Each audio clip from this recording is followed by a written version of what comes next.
तो hello friends and स्वागत है आपका दोबारा हमारे इस यूट्यूब चैनल पे जो कि आपका अपना एग्रीकल्चर श्रृंगार एकेडमी। तो फ्रेंड्स, जो अपना सब्जेक्ट था एग्रीकल्चर फाइनेंस एंड कॉर्पोरेशन, इसके ऊपर हम आगे के टॉपिक्स को कंटिन्यू करते हैं जो कि है अपना principle of corporation.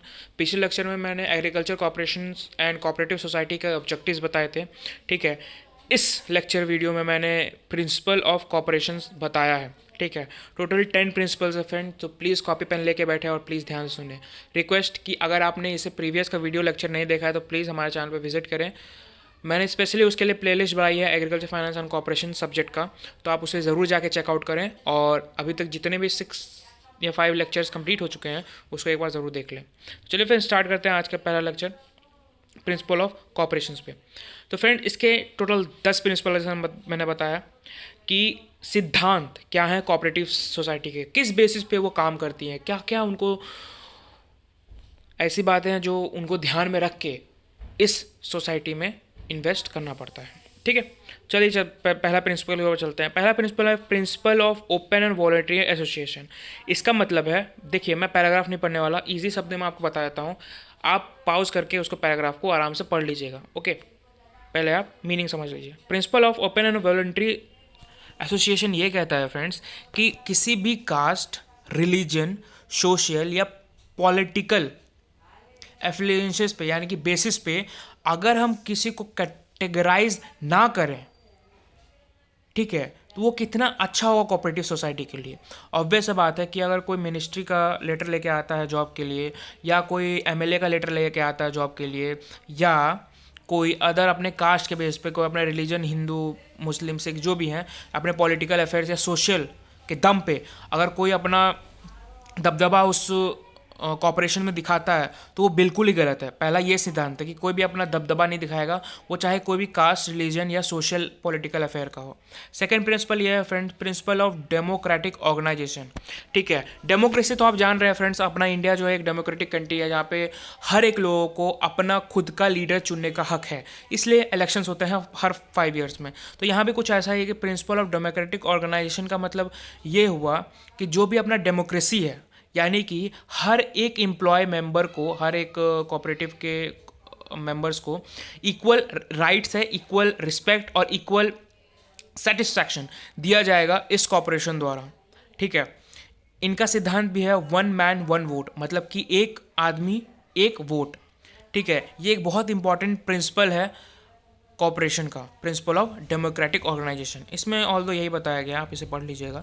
Third principal ये है फ्रेंड, प्रिंसिपल ऑफ सर्विस। देखिए, इसका मतलब ये है ना कि जो भी मेंबर्स का नीड होगा, ठीक है, जो भी उसका एम होगा, ठीक है, किसी भी बिजनेस या ऑर्गेनाइजेशन के अकॉर्डिंग वो उसे सर्व करना पड़ेगा। ठीक है, वो वहाँ खुद का प्रॉफिट या खुद की जिम्मेदारी नहीं देखेगा, वो वहाँ मेंबर्स और उनकी प्रॉफिट या जिम्मेदारी को ध्यान में रख के उनको सर्व करेगा, हर एक मेंबर ईच मेंबर को।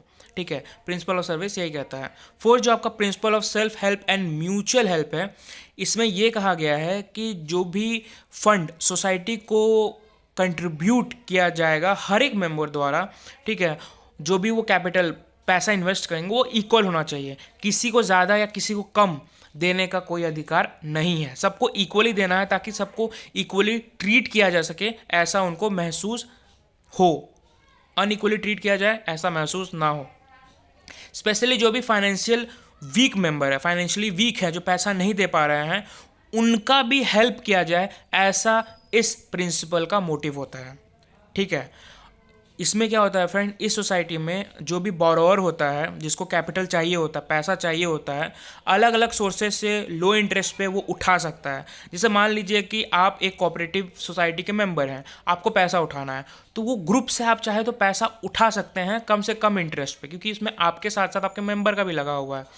अब 5 साल, 1 साल, 2 साल, जितना आपने लिया है जितने टाइम के लिए, उसके बाद जब आप पैसा लौटाएंगे तो प्रॉफिट के साथ इक्वली डिस्ट्रीब्यूट होगा, वो आप में भी और बाकी सब मेंबर्स में भी। ये principle of self help and mutual help का पर्पस है। फिफ्थ प्रिंसिपल है फ्रेंड्स आपका principle of distribution of profit and surplus. सीधी सी बात है जो मैंने बताया कि देखिए, जो भी आपका कैपिटल होगा, जो भी आपका मनी होगा, उसका 25% जो है उसको रिजर्व में रख के 75% अमाउंट जो होता है वो अपने मेंबर्स में कह सकते हो, या फिर कह सकते हो लोन के लिए, या फिर किसी भी और फाइनेंशियल नीड के लिए जब डिस्ट्रीब्यूट कर दिया जाता है, ठीक है, और उससे जो प्रॉफिट आता है वो इक्वली हमारे मेंबर्स में बढ़ता है। यही फिफ्थ प्रिंसिपल का मोटिव है, principal of distribution of profit and surplus. मतलब कि हर एक मेंबर को उस कोऑपरेटिव सोसाइटी का इक्वल प्रॉफिट यानी मुनाफा मिलेगा और सरप्लस हिस्सेदारी मिलेगी। ठीक, ये फिफ्थ प्रिंसिपल का मोटिव था। सिक्स प्रिंसिपल बात है फ्रेंड, जो कि अपना principle of political and religious naturality.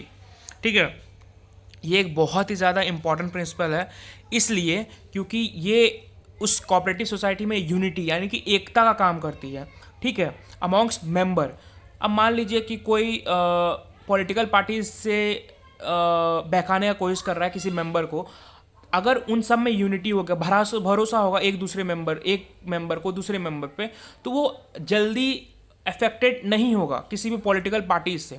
ठीक है, जो भी मेंबर होते हैं फ्रेंड इसमें कोऑपरेटिव सोसाइटी में, वो कंटिन्यूसली वर्क करते रहते हैं एक साथ एक दूसरे के ग्रोथ के लिए, और साथ ही साथ जो भी सोसाइटी को मुनाफा होता है वो देने के लिए।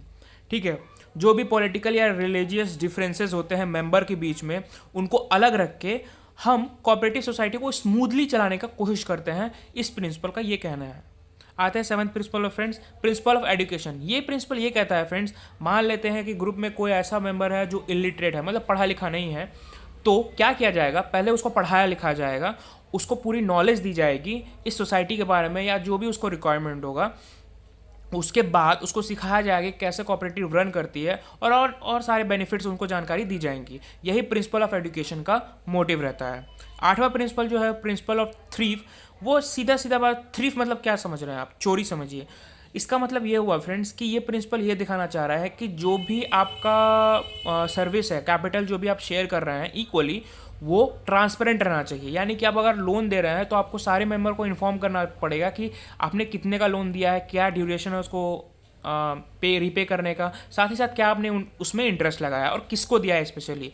तो इससे क्या होगा कि आप सब में भरोसा तो बना ही रहेगा, साथ ही साथ आप में जो एकता है वो कभी टूटेगा नहीं। ठीक है, प्रिंसिपल ऑफ थीफ का ये कहना है। तो चोरी नहीं होगी एक तरह से कह सकते हो। ठीक है, क्योंकि वो पैसा आपका नहीं है, एक अकेले इंडिविजुअल का नहीं है, वो ग्रुप ऑफ मेंबर्स का है। सेकेंड है फ्रेंड्स अपना प्रिंसिपल ऑफ पब्लिसिटी, यानी कि आप जो भी डीलिंग करें, वो आपका लोन से रिलेटेड हो, आपका फाइनेंस से रिलेटेड हो, आपका इम्प्लीमेंट से रिलेटेड हो, कोई भी बिजनेस डीलिंग ही क्यों ना हो, वो आपका पब्लिक में होना चाहिए, यानी कि सबके सामने। ठीक है, वो आपके वहाँ पे आपके मेंबर्स भी होना चाहिए, जिसको आप दे रहे हो वो भी होना चाहिए, और अगल बगल के लोग भी होना चाहिए, जस्ट एज ए प्रूफ, ताकि आगे फ्यूचर में अगर कोई भी प्रॉब्लम्स हुआ तो क्या होगा, अगर उसके खिलाफ अगर आपके पास सबूत होगा तो आप उस पर इल्ज़ाम लगा सकते हो। ठीक है, यानी कि सही कुछ गलत नहीं होगा। पब्लिसिटी का, प्रिंसिपल ऑफ पब्लिसिटी का ये मोटिव होता है। लास्ट आपका प्रिंसिपल है friend principle of honorary service. देखिए फ्रेंड्स, कोई भी सर्विस में ना हम जब जाते हैं तो हम चाहते हैं कि हम ईमानदारी से और अपने पूरे बल पे, पूरी अपनी क्षमता के साथ और इज्जत के साथ वो काम करें। सीधी सी बात है, एक समय के बाद क्या होता है कि हमारे अंदर का जो सैलरी, मतलब होता है ना, किसी भी जॉब में हम जाते हैं तो पहले हम सैलरी देखते हैं कि उसका सैलरी क्या है।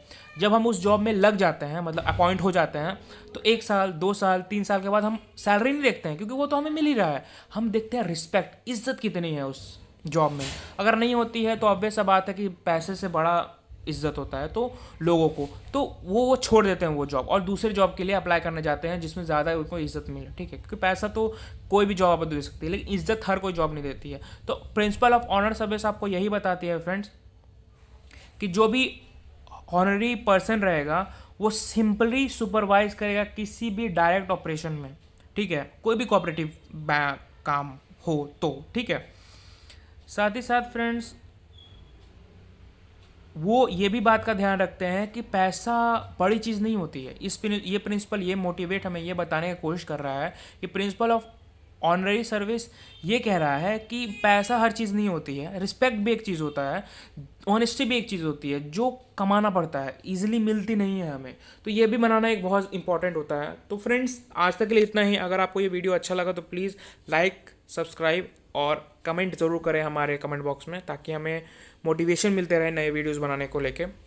साथ ही साथ मैं एक और रिक्वेस्ट करना चाहूँगा कि अगर आप इस वीडियो लेक्चर से नोट चाहते हैं, इस वीडियो लेक्चर का अगर आपको नोट चाहिए तो आप कमेंट बॉक्स में कमेंट कर सकते हैं, आपको नोट जल्दी से जल्दी प्रोवाइड कर दिया जाएगा। साथ ही साथ मैं ये भी रिक्वेस्ट करूँगा कि प्रीवियस का लेक्चर ज़रूर देखा करें, इससे क्या होगा कि आपका रिवीजन होते रहेगा, साथ ही साथ आपकी जो कंटिन्यूटी है पढ़ाई के साथ वो लगी रहेगी इस सब्जेक्ट में।